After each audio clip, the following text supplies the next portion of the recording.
Hello again, everyone. Dr. Vincent Lau here, coming at you from Critical Care Western with another point of care ultrasound hemodynamic series co-authored with Dr. Robert Arnfield. Our case today, case number 4 in the series, will be sepsis with pre-existing CHF. So again, check out our primer, stroke volume determination how-to on the westernsono.ca website prior to delving into this POCUS hemodynamic series. So getting to the case is a female with idiopathic dilated cardiomyopathy with clean coronaries, pre-existing CHF with the EF of 35 to 40% and atrial fibrillation. She presents with nausea, vomiting, abdominal pain. She has a high white count and a bili that's elevated as well. She has an abdominal ultrasound which shows acute cholecystitis, for which IR places a percutaneous cholecystostomy tube, and Gen surgeon admits her for pip/tazo as a broad spectrum coverage. On the ward, she's hypotensive. ICU is consulted, and the ward team has already given 2 liters of crystalloid, and feeling that she's probably adequately volume resuscitated, and they were worried about putting her into CHF. Her blood pressure was 80/40, heart rate 108, AFib, SATs are otherwise 96 on 6 liters, rest rate up at 28, and febrile at 38.3 still. So the questions asked to the ICU team and the ultrasonographer with them was that the patient was still hypotense with 2 liters of crystalloid only given. Is this ongoing septic shock secondary to acute chole with antibiotic coverage and percutaneous drain in? Or is there a cardiogenic component given prior EF of 35 to 40%? Or is she still underfilled with hypolimic shock? So getting to the POCUS images. So as we see here, the patient has in the left anterior axillary line primarily A-line pattern with sliding lung and no B lines to note.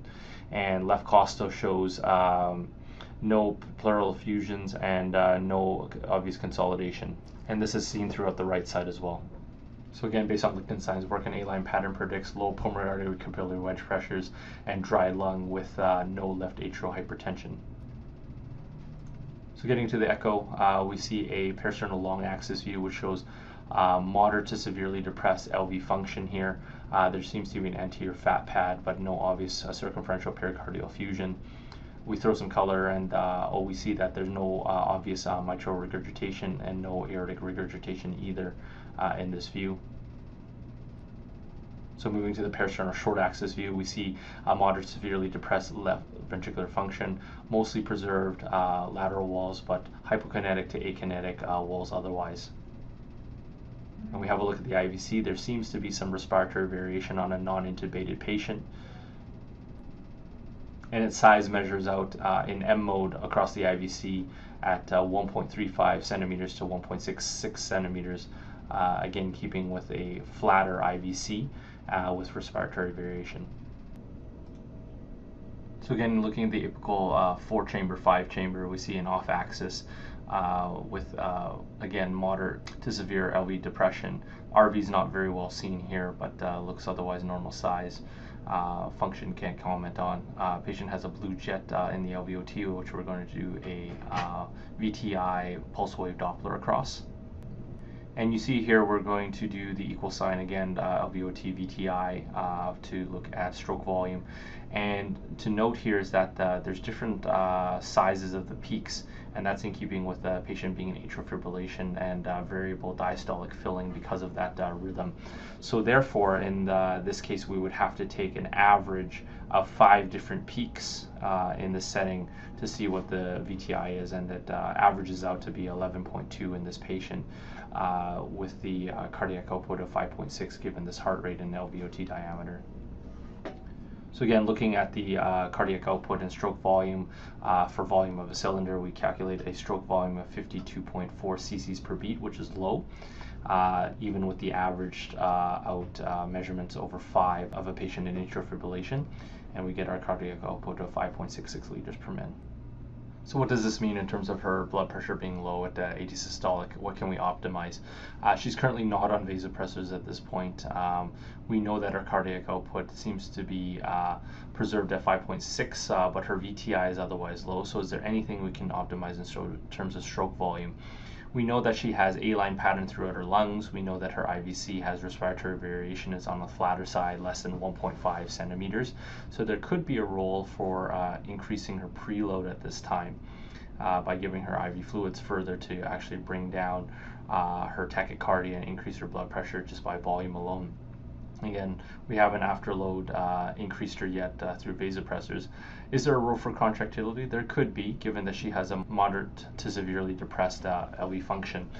But that could also possibly, if we were to add on an inotrope, increase her chronotropy and further worsen her tachycardia, which is ongoing for atrial fibrillation. So simple things being simple, we may start with preload, but always have a plan that if she needs further escalation in terms of blood pressure management, that adding on vasopressors or possibly an inotropic agent would be the next step if she doesn't respond. And the nice thing about doing POCUS examinations is that we can do them serially and see whether or not our initial management of IV fluids has done the trick, and we could see whether or not the VTI and stroke volume gets better and whether or not she responds to IV fluids.